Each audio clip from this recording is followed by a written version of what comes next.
So the last time we had class, I presented you with this diagram here, and basically what this diagram shows is a range of various different substances that we would all be familiar with and their respective pHs. So if we go right up here to the very top, we notice that we've got lemon juice. There's the lemons just there, and the lemon juice comes in at a pH of 1, just a little bit under 1, and just above that you notice gastric fluid. Now that's stomach juice. That's the stuff that unfortunately when you vomit comes back up into your mouth and gives a horrible kind of a soury taste. Then we go down here to a pH of 3. We've got vinegar, wine, beer, oranges. There's your tomatoes. If you're like me and don't eat tomatoes in anything, then you won't know what they taste like, but I take it from other people that they are quite sour. So they have a pH of about 4. Then you've got your coffee, your bananas, your brown bread, your milk, which is just nearly neutral. See, it's 6.6 there. Neutral we know is 7. That's where your pure water comes in. And then you have human blood, which is very slightly basic. So you notice the colour has changed. Down here we've got red on the pH scale down at 1. And then up here we have blood just over into the purple area if this was litmus paper. Then we've egg white, seawater, baking soda, up into your household cleaners. We talked about them the last day too. Household cleaners like ammonia, like bleach, all those kind of things that are quite dangerous and should be stored away. And then what's interesting is you go to number 12, just be above 12 and below 13, you've got hair remover. Now hair remover obviously is a chemical that we don't mess with. It's something that we have to use very carefully, because if we don't use it properly, you're going to get burned. It's quite caustic. It's up there at a very high pH, which means we have a strong base. And then we've got our oven cleaner, and lastly then we have what we call that bench acid, that sodium hydroxide. Now, I have a nice little activity down here for you folks to do, and I'm going to let you do that yourselves on the next slide. I'll explain it to you. I'm not going to click the link because the link will be self-explanatory when you do it yourselves, but what I am going to do is I'm just going to show you what I expect you to do. First of all, I want you to use the online simulation, and you can do this as soon as this lecture is finished, and add 0.3 litres, you'll see it on the beaker, 0.3 litres of each substance into the beaker, and then using a little probe which you can pull over into each solution, I want you to write down the pH of each one. So you're going to create this table into your copy. You're going to write down chicken soup, vomit, drain cleaner. Yes, they're all there, and you can use them virtually, so there'll be no smells, no burns, no nothing, be all fine. Then milk, coffee, battery acid, spit, which is saliva, orange juice, hand soap, soda, water, and blood. And what I want you to do is, using the online simulation, I want you to take each of those different substances, put in 0.3 of a litre into the beaker, pull the probe over, read the pH, and then put the pH into the column that is immediately after. So say for example, if you were doing chicken soup and you discovered that chicken soup had a pH of 7.5, what you would do then is you put 7.5 into the box there, and then I want you to put something in there for the vomit, something there for the drain cleaner, etc. Okay, so that's what I'm going to ask you to do. Now, when you do that and you fill out each of these boxes, then I'm going to ask you 4 questions. First of all, I want you to tell me who's the weakest base, who's the strongest acid, who's the weakest acid, and who's the strongest base. So I want you to write those down underneath after you've got the pH of each one of those. Okay, we'll move on. So I think I'd introduced this the last day, the idea of neutralization. I think this diagram kind of tells you what it's all about. Here we've got a guy with acid on the left hand side, and here we've got a guy with base on the right hand side. Now, there are 2 things you've got to remember. First of all, the quantity. So if both of these lads were to put in the same quantity, as first of all, of an acid and a base, notice your pH would be in the middle. But that's not enough, because it's not only enough to have the same quantity, you must also have the same strength. So therefore, when you're doing a neutralization titration, as we will do in a few moments, or a neutralization reaction in chemistry, we've got to remember 2 things. If we want to form a neutral substance and we only have an acid and a base, we have to use the same quantity of the same strength acid and base. And once we do that, then we know that the result will be a solution whose pH is 7. And we do know that 7 is, of course, the neutral pH. It's where the acid and the base knock each other out. Now they're both present, but because they're present in equal quantities, they cancel each other out, and the resulting solution then has a pH of 7. Yes, it's water, but it's water that contains something, because when you add an acid and a base together, it's only half of the acid and half of the base that come together to form water. The other halves go on to make what we call a salt, which we will talk about in the next chapter, when we're dealing with chemical reactions. So we've spoken about these already. Here we've got a number of neutralization reactions. First of all, we've got the B. The B will always sting you with an acid. So therefore, if the bee was to sting you, you'd use a base in order to rub on. You could put toothpaste on a sting from a bee if you wanted to. You could put oven cleaner on it. Well, as long as it's basic soap, once you put it on that sting, that'll neutralize the sting and the pain disappears. Wasps, of course, sting us with acid. So therefore, with base, I should say. How can they both sting you the same thing? So a wasp will sting with a base. So therefore, if you got stung by a wasp, you know straight away to run in and get some vinegar. Put the vinegar on the sting and the pain will disappear. Nettles. We've all got stung by nettles before. Nettles have a very, very small acidic molecule in those little stingers that are underneath each leaf. And again, because it's an acid, we can put toothpaste on it, we can put soap on it, we can put baking soda on it, anything that's at the other side of the pH scale to make sure that the sting disappears. In fact, what you'll always notice in nature is wherever you find nettles, you'll find what are called dock leaves. And dock leaves are basic. So therefore, dock leaves have a base in them. If you break open the leaf, you'll notice you get this white liquid, which is a base. Wherever you have these nettles, these acidic nettles, close by, you'll always have the dock leaves. So therefore, if you get stung by an acid, what you should really do is run and find a dock leaf, break it open, take out some of the white liquid, rub it on the little sting, and then you'll notice that the pain disappears. Of course, down here we've got our Rennies and we've got our Gaviscon. They're for indigestion. And with indigestion, what happens is the acid of the stomach becomes quite plentiful, but it begins to move back up the wrong way, up into the food tube. And most of the food tube doesn't have any nerves. Most of the food tube would have no kind of any sensation until you get to the piece of the food tube that's just behind the heart. And just behind the heart, when the acid crawls up that high, it begins to give us an unpleasant feeling, like a burning sensation that a lot of people think is kind of like a heart problem. They actually think there's something wrong with their heart, but in fact it's the acid that's burning on the nerves that are in the food tube right behind the heart. So what we normally do is we take Rennies and we chew them. And I told you why we chew them, because if we don't chew them and we swallow a big lump of base, it takes quite a while for that to kind of react with all the acid. But when we chew it and we turn it into a powder, it works an awful lot more quickly when we swallow it, and therefore neutralizes the acid in the stomach and relieves the pain. Same thing too with Gaviscon, except Gaviscon doesn't have a very nice flavor, but it does exactly the same thing. You notice down here, see that lovely picture? See the burning sensation just behind the heart? That's exactly what it feels like when people suffer from what we would call chronic indigestion. And some people do suffer from it, so therefore this is a part of their staple diet, taking a spoonful of Gaviscon probably after every meal or half an hour after every meal. And of course then, the greatest base of all, washing the hands. Today, as you know, we're being asked to wash our hands many, many times a day for 20 seconds at a time. And in fact, we really should be doing that all the time, because our skin becomes quite naturally acidic during the day. And I did tell you before that your skin is continuously oozing out water. It's continuously oozing out uric acid.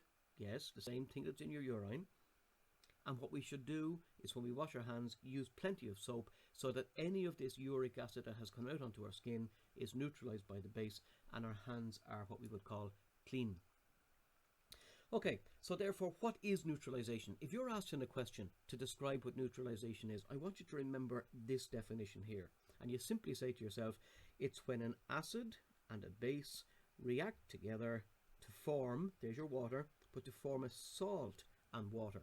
And the salt, as I said already, we'll talk about later on. For example, we could have an acid, HCl, and we could have a base, NaOH. Now, you'll notice that in order to form water, we need HOH. So therefore, this part of the base and this part of the acid will go together and they'll form the water. And it's the leftover parts, these parts here, they just marked them in black, this part here, the Na and the Cl, they will come together and they will give us what is called the salt. And the salt here would be NaOH. And that, NaCl, I should say, NaCl. And that NaCl is the salt that you actually sprinkle on your dinner. That's NaCl, that's actually table salt. And again, it's purified, and then different things are added to it and so on in order to make sure that it's edible, that we can use it. But that happens every single time we put an acid and a base together. So an acid and a base, they do give us water, that's your neutral substance.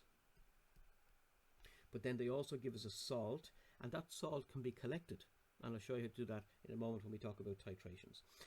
If we throw an acid in with a carbonate, well, then the name suggests carbonate. We're going to get carbon dioxide. There it is there. And that is basically bubbles. So when you have, you notice the arrow up, well, if you remember, if you have a glass of Coca-Cola, you'll notice the bubbles always move upwards and then they burst on the outside. So that's a fizzy drink. You always get little fizzy bubbles breaking out on the surface there. So carbon dioxide comes from the carbonate added to the acid. So the acid is quite a good thing. The carbonate is broken down into, again, CO2, which is the bubbles, water, which is the neutral substance, and then the salt, which is the other half of the acid and the carbonate that are left behind. They go back together and they form a salt.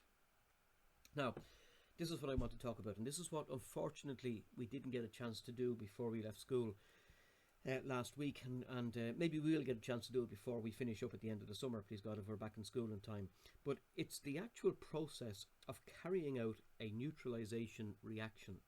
And a neutralization reaction, when we do it in chemistry, particularly in 50 year and 60 year, we do a lot of these things. It's called a titration. So if I was to tell my 50 years or 60 years to do a titration, they would know exactly what I'm talking about. They would know exactly what pieces of glassware to get. They would know exactly what way to set them up. The only thing I would have to give them would be the chemicals, and they would know exactly how to work it out. So a titration is quite a difficult procedure at our stage. We're only starting off, but please God, if we do get back to school before the summer, we will try and carry out one small titration just to let you see how it works.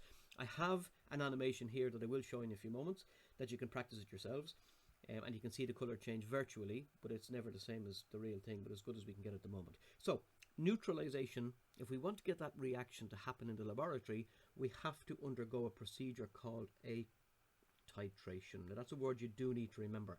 And a titration is when we add an acid into a base.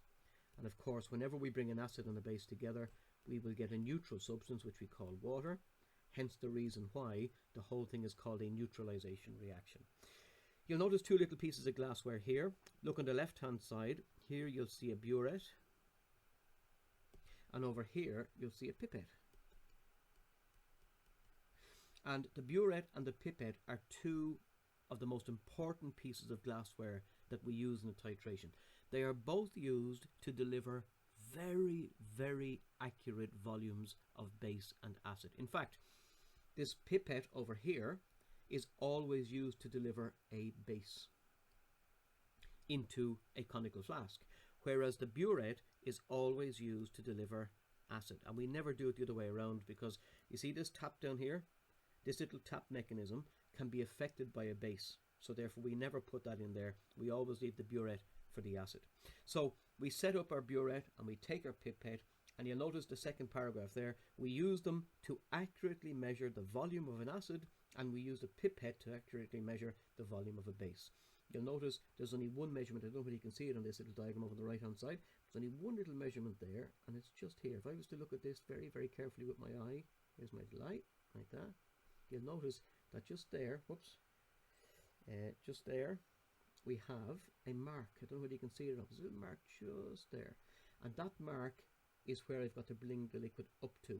So the liquid can move all the way up here until it gets to that spot. Then it has to stop. And we do that by using a vacuum and a pipette filler, which I'll demonstrate in a few moments. So how do we set these things up? What do we do? Well, let's have a look. There is a sample of a setup for your titration experiment. So here we have the pipette. Here, now you haven't seen one of these before, but this is a pipette filler. And basically what the pipette filler does is it draws the liquid from the beaker up into the pipette so that we can deliver it into the conical flask, which is here. And then we move the conical flask underneath the burette. And then we use the tap here to deliver the liquid from the burette into the conical flask. So how do we do that? Well, watch. We take the pipette filler and the pipette and we put them together and we place them into the base in order to draw up the liquid like this. and you'll notice that the pump has moved upwards. It'll spin this little wheel here like that, and the pump moves upwards, and what it does is it draws the liquid up to that mark I talked about earlier on, just about there. And once you have that in, then you move your pipette into the conical flask like that, and you press the little button again, and the pump falls down, and the liquid then is discharged out of here into the conical flask and ready for titration. And that's your pipette dealt with. That's all your pipette does. It just delivers the base, which is here, into your conical flask to get ready. Now, I want to find out where titration occurs. So what I have to do is I have to add in a few drops of a special liquid, which we've already met before, called an indicator.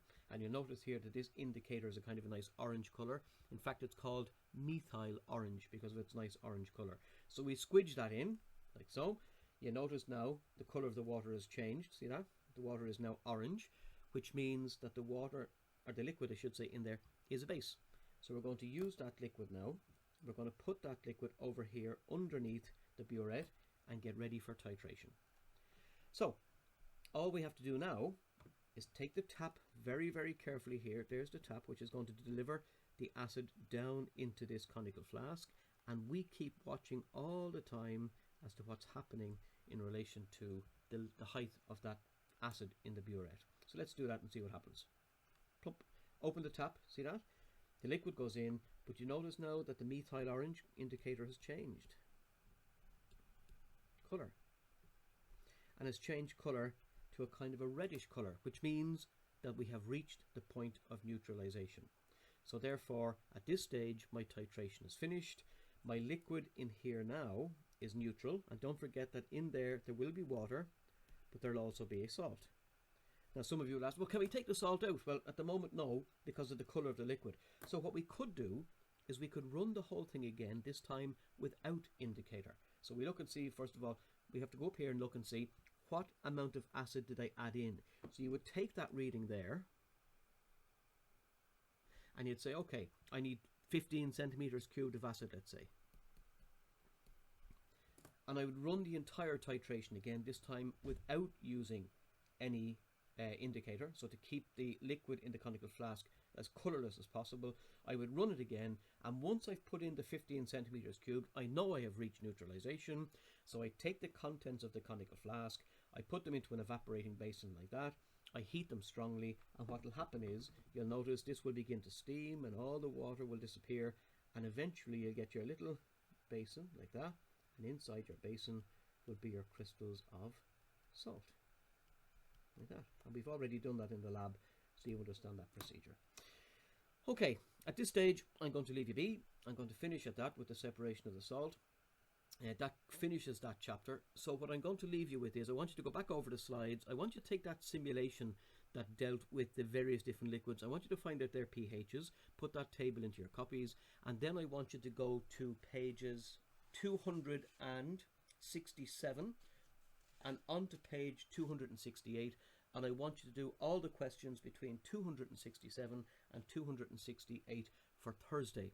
And on Thursday, hopefully we're going to try a live class, and in the live class I'm going to call you all together on your iPads or on your phones, whatever is easiest for you to use, and we're going to go through these questions and have a bit of discussion on acids and bases. And then I'm going to give you a virtual test, and the virtual test will score itself, and you're going to send me back the scores that you get on that test by email. Okay, so until the next time, take care and enjoy.